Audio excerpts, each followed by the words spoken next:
Australia is a country surrounded by Indian and Pacific Oceans with abundance of offshore oil and gas resources, and annual extractions were worth over 20 billion. Most of Australia's offshore drillings to access these resources are performed by mobile jackups, costing 140 million each. However, extraction of these resources remains a challenge and comes with a huge cost. Additionally, dealing with a layered seabed is onerous. The jackups can experience uncontrolled sinking of their legs when their footings break through a strong layer of soil into underlying weaker material. It's like when you're eating your creme brulee in a restaurant. You've got cutler base with a gooey substructure, topped with a hardened sugar. Now that's the real problem where we are installing the large jackup foundations. It can lead to buckling of the legs or even toppling of the whole unit. There are a large number of reported failures, and these issues are not unique to Australia's Bass Strait, but have commonly occurred in the North Sea, Southeast Asia, and Gulf of Mexico. The most serious consequence is the oil spill, like one of the most catastrophic incidents in the Gulf of Mexico in 2010, killing over 10 workers on board. The spill killed or damaged over 82,000 birds, 6,000 sea turtles, and 26,000 marine mammals, and a vast number of fish. This is devastating damage to the ocean life and ecosystem, and there's still ongoing effect of this marine pollution. So my research has focused on how to engineer these structures to safely access those offshore oil and gas reserves. My study employs physical, numerical, and analytical tools to generate practical solutions to these problems. Thus, the real foundations are very big, so it's unrealistic to make such big models in the lab. So instead, I use the cutting-edge centrifugal facilities to simulate the installation of the foundations. It's also necessary to know what's going on inside the soil. So I use a high-resolution industry camera to determine the flow pattern of the soil, and it provides important evidence for the analytical models. I also run large deformation numerical analysis to simulate the overall installation of the foundations in the seabed. As the soil behavior is very complicated, so I develop advanced sand and clay soil models to accurately describe the soil behavior and provides important evidence for the analytical models.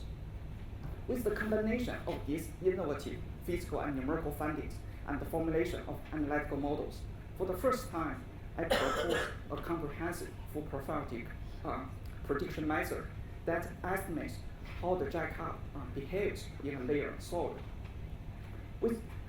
Accordingly, the evaluation of the potential and severity of the jackup failure and how we can fix the problem could be decided. With more validation of its performance using field data, currently this method is incorporating into International Standard Organization industry guideline. As the chief investigator, I have collaborated with one of the leading geotechnical centers, the Norwegian Geotechnical Institute, to develop the jackup foundation penetration analysis software. It's called SPLAT, as shown here. So my method has become the primary method in SPLAT that's routinely used to evaluate the failure potential of any jackup used across a number of projects in the North Sea and Southeast Asia. This software assists engineers in fast and accurate evaluation of any potential extraction site in routine designs by the international geoconsulting companies. As a typical drilling rig costs over 100 million, the loss of a rig has major financial implications. Also, if the failure is not properly predicted, then the lives of hundreds of workers on board and all sorts of marine animals are in danger. So my research helps to maintain the safety of the jackups and the crews on board to boost the economy while protecting the fragile local ocean environment.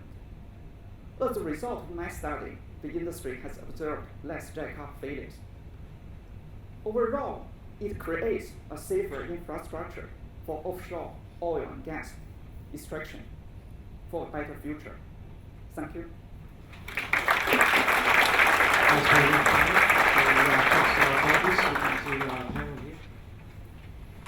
Fascinating. Can you just two things. One is, The data that goes into the model gives you the prediction.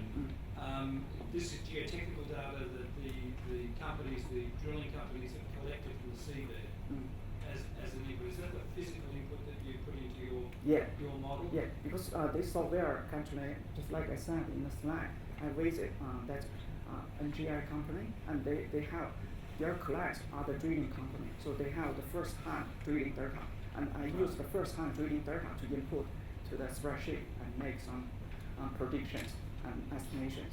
So that's all first-hand real data, field data. And you said there were fewer jack-up failures, which is very good. Have there been any jack-up failures as a result of using this method? And then have you looked at why there have been a jack-up failure? Has it been incorrect data input? Has it been geotechnical information was incorrect?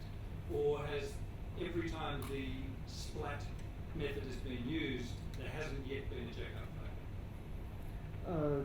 It's hard to tell because this slide currently it was circulated for a few companies. So previously, when there are some punch through, the terminology is the punch through failure, the so-called failure. They normally use the field data and then put them in this spreadsheet, and then we can do some back analysis. So if we are confident for the usage of this software and end up in the guideline, then in future the field engineers can use this software to make some predictions before the installation of the jackups. Well, thanks very much again, Tom.